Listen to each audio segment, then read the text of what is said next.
बच्चों, let's see the following question है how proton gradient is established.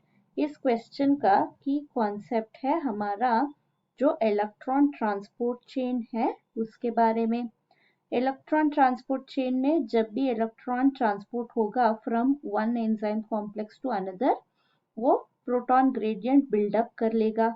इससे हमारा एटीपी प्रोडक्शन के लिए हेल्प हो जाएगा। तो यहाँ पे अगर हम साइट ऑफ ईटीसी देखें, ईटीसी का मतलब है इलेक्ट्रॉन ट्रांसपोर्ट चेन। ये होता है हमारा इनर माइटोकॉन्ड्रियल मेम्ब्रेन के ऊपर जो कॉम्प्लेक्सेस होते हैं उसके हेल्प से होता है। तो इनर माइटोकॉन्ड्रियल मेम्ब्रेन होता है। इसमें मेनली 4 एंजाइम कॉम्प्लेक्सेस होते हैं। तो ये है पहला एंजाइम कॉम्प्लेक्स, सेकेंड, थर्ड और 4 एंजाइम कॉम्प्लेक्सेस होते हैं। और इसके बाद यहाँ पे एक और एंजाइम होता है, इसको हम एटीपी सिंथेस बोलते हैं, पर इसको हम नॉर्मली भी कॉम्प्लेक्स 4 भी बोल सकते हैं। ये है एटीपी सिंथेस।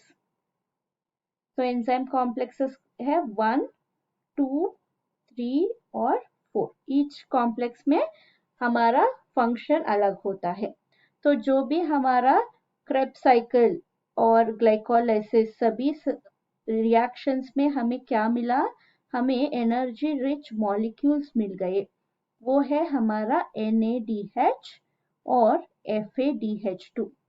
तो इसको हम यूज करके प्रोटॉन ग्रेडियंट बिल्टअप करते हैं। तो पहला जो है हमारा NADH, तो ये H प्लस और इलेक्ट्रॉन रिलीज करके NAD प्लस बन जाएगा। तो यह इस तरफ यानी मैट्रिक्स की तरफ इसका डिसोसिएशन हो रहा है। बाहर है हमारा इंटर मेम्ब्रेन स्पेस। तो इंटर मेम्ब्रेन स्पेस क्यों इंपॉर्टेंट है, क्योंकि प्रोटॉन जो है वो यहाँ पे अक्यूमुलेट होता जाता है। तो जब ये NAD प्लस बन जाएगा, H प्लस जो है वो बाहर ट्रैवल कर लेगा H प्लस। तो इसी तरह जो FADH2 था हमारा, वो भी FAD प्लस बन जाएगा और H प्लस जो है वो बाहर चले जाएगा।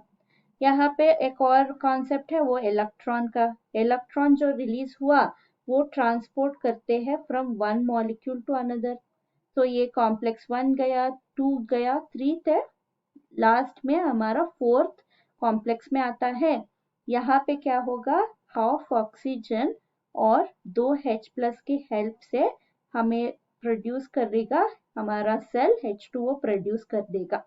तो ये है final product of electron transport chain. अभी क्या होगा, जब इलेक्ट्रॉन इस कॉम्प्लेक्सेस के थ्रू पास होता जाता है तो H प्लस भी आउटफ्लक्स होता जाता है। तो यहाँ पे भी आउटफ्लक्स है, यहाँ पे से भी H प्लस जाता है। तो इस H प्लस ट्रांसपोर्टेशन की वजह से इंटर मेम्ब्रेन स्पेस में H प्लस आयन का कॉन्सेंट्रेशन जो है वो बढ़ता ही जाता है, पर अंदर की तरफ जो है वो लेस होता है। H प्लस होता है पर लेस होता है। तो इस प्रोटॉन ग्रेडियंट जो बिल्टअप हुआ इसकी वजह से हमारा जो F0 प्रोटीन होता है, एटीपी सिंथेस में 2 पार्ट्स होते हैं, F1 और F0। F0 जो है वो एक्टिवेट हो जाता है और चैनल की तरफ एक्ट करके हमारा H प्लस को अंदर की तरफ खींचने लगता है।